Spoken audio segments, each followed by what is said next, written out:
I am Zainaba Mahmooda, BSc Computer Science, 4th semester student. I am discussing about the topic transmission impairments. Transmission impairments occurs when the received signal is different from the transmitted signal.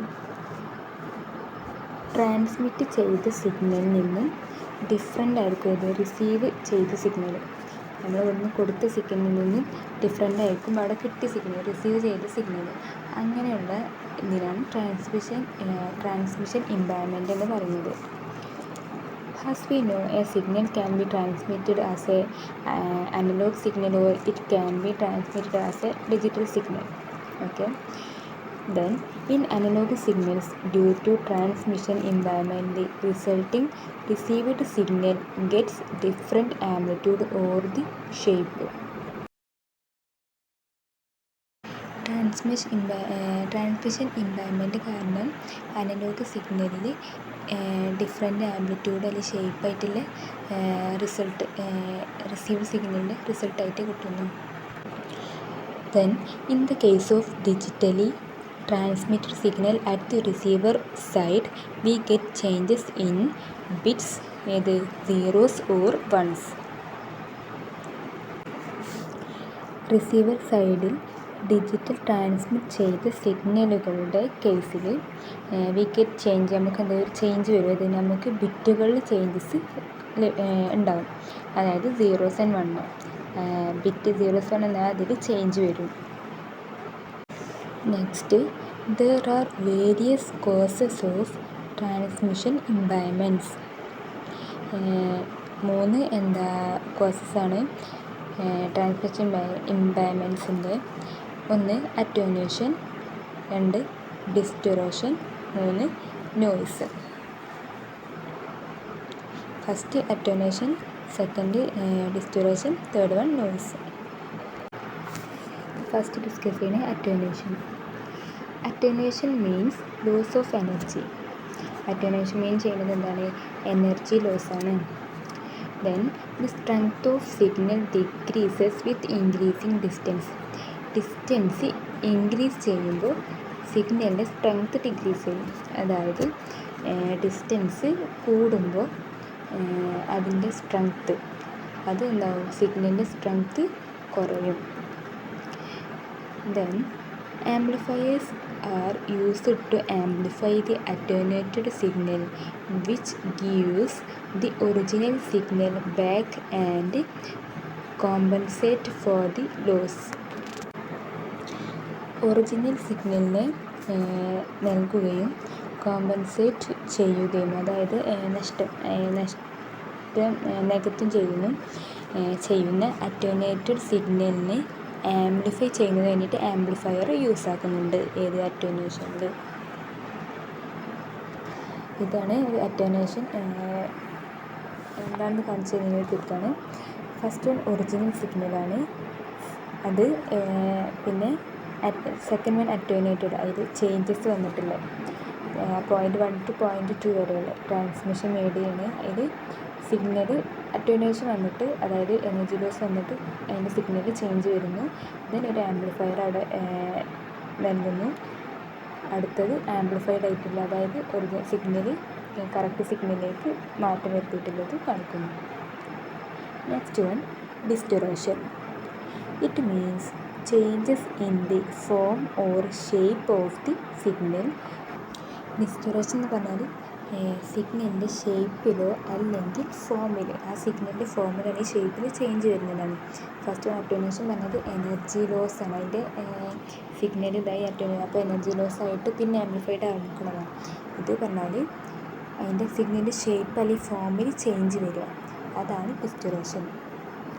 This is generally scene in composite signals made up with different frequencies.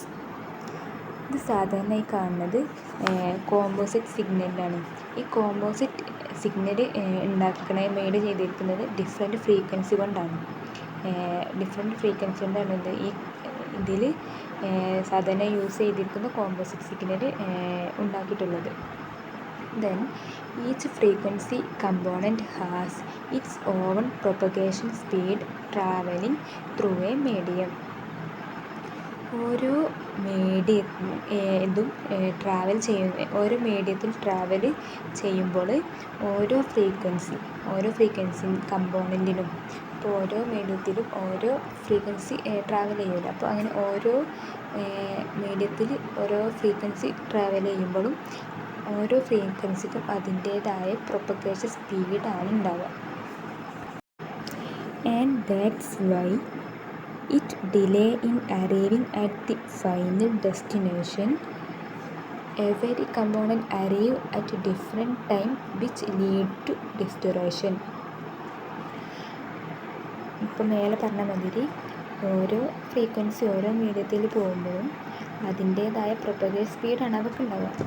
അതുകൊണ്ട് തന്നെ ഓരോ കമ്പോണൻറ്റും different ടൈമിലായിരിക്കും destination എത്തുക. അതുകൊണ്ട് അവിടെ ഡിസ്റ്റോറേഷൻ lead ചെയ്യും. ഒരു ഡിസ്റ്റോറേഷൻ ഉണ്ടാകാനൊരു ചാൻസാണ് അവിടെ ഉണ്ടാവുന്നത്. Then therefore they have different phases at a receiver end from sender end. അതുകൊണ്ട് തന്നെ നമ്മൾ സെൻഡ് ചെയ്ത ശേഷമുള്ളതിനും റിസീവ് ചെയ്തതുണ്ടാവും. സെൻഡ് ചെയ്തതിൻ്റെ ശേഷമുള്ള റിസീവ് ചെയ്തതിൻ്റെ ഷേപ്പിൽ എന്താവും ചേഞ്ച് ആവും.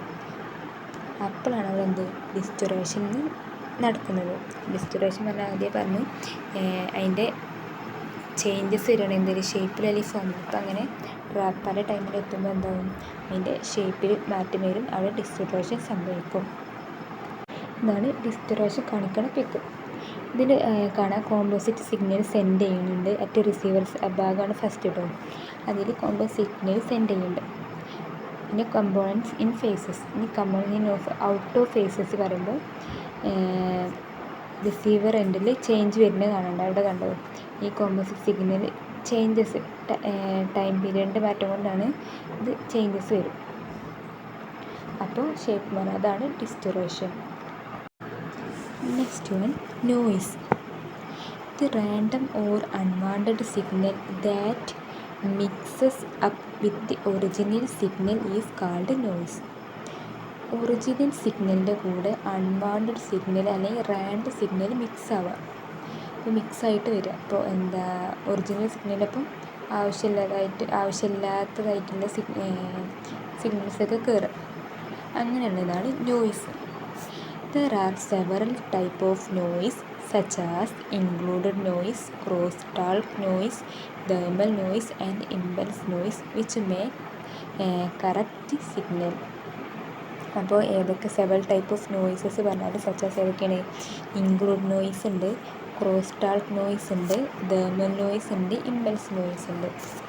കാരണങ്ങളിലൊക്കെ നോയ്സ് എന്നുള്ള എൻവയൺമെൻറ്റ് വരെ വരുന്നത്. Induced noise come from source. Induced noise വരുന്നത് എന്താണ്? സോഴ്സസ് നിന്നാണ് വരുന്നത്. സച്ചാസ് ഏതൊക്കെ? മോട്ടേഴ്സ്, അപ്ലയൻസ് അതിൽ നിന്നൊക്കെയാണ് എന്ത് വരുന്നത്? ഇൻക്ലൂഡ് നോയ്സ് വരുന്നത്. അടുത്ത തെർമൽ നോയ്സ്. ഈ thermal noise is movement of electron in wire which create an extra signal. അപ്പോൾ തെർമൽ നോയ്സ് എന്ന് പറഞ്ഞാൽ വയറിലുണ്ടാവുന്ന ഇലക്ട്രോൺസിൻ്റെ മൂവ്മെൻറ്റ് കാരണം ഒരു എക്സ്ട്രാ സിഗ്നൽ ഉണ്ടാവും. അതാണ് thermal noise. Next one crosstalking noise is when one wire effect the other wire. ഒരു ഇതിലുള്ള one wire മറ്റൊരു വയറിനെ എഫക്റ്റ് ചെയ്യുക. അതാണ് crosstalk noise. Last one impulse noise is a signal with high energy that come from lightning or power lining. Next one ഇതിൽ first signal transmitted സിഗ്നലാണ് 0.1. അപ്പോൾ transmission media കണ്ടില്ല 0.1 to 0.2. അതിൽ ഫസ്റ്റ് വൺ ട്രാൻസ്മിറ്റഡ് സിഗ്നൽ. പിന്നെ noise അതായത് extra അല്ലെങ്കിൽ unwanted അല്ലെങ്കിൽ random signals mix ആവുകയാണ്. ഒറിജിനൽ സിഗ്നലിൻ്റെ അപ്പോൾ മിക്സായി ദെൻ റിസീവ് ചെയ്യുമ്പോൾ എന്താവും? അതിൽ ചേഞ്ചസ് വരും. അതാണ് നോയ്സ്. നമ്മൾ ഇതുവരെ പറഞ്ഞത് ട്രാൻസ്മിഷൻ എൻവയൺമെൻറ്റിനെ കുറിച്ചാണ്. അതിൽ ട്രാൻസ്മിഷൻ എൻവയൺമെൻറ്റ് പറഞ്ഞാൽ എന്താണ്? നമ്മൾ കൊടുത്ത അയച്ച സെൻഡ് ചെയ്ത സിഗ്നലിൽ നിന്ന് ഡിഫറെൻ്റ് ആയിരിക്കും റിസീവ് ചെയ്ത സിഗ്നൽ. അങ്ങനെയുള്ളതാണ് transmission environment. അതിൽ ഏതൊക്കെയുണ്ട്? അറ്റോനുവേഷൻ, ഡിസ്റ്റോർഷൻ, പിന്നെ നോയ്സ്. അതിൽ അറ്റോനുവേഷൻ പറഞ്ഞാൽ എനർജി ലോസ് ആകുമ്പോഴുള്ളതാണ്. ഡിസ്റ്റോർഷൻ പറഞ്ഞാൽ സിഗ്നലിൻ്റെ ഷേപ്പിലോ അല്ലെങ്കിൽ ഫോമിലോ ചേഞ്ച് ഉണ്ടാകുമ്പോൾ ഉള്ളത്. പിന്നെ ലാസ്റ്റ് വൺ നോയ്സ്, അതായത് ആവശ്യമില്ലാത്ത ഒരു അൺവാണ്ടഡ് ആയിട്ടുള്ള സിഗ്നലോ അല്ലെങ്കിൽ റാൻഡം സിഗ്നൽസ് എന്താവുകയാണ് ഒറിജിനൽ സിഗ്നൽ മിക്സ് ആവുക, അതാണ് നോയ്സ്. Okay, thank you.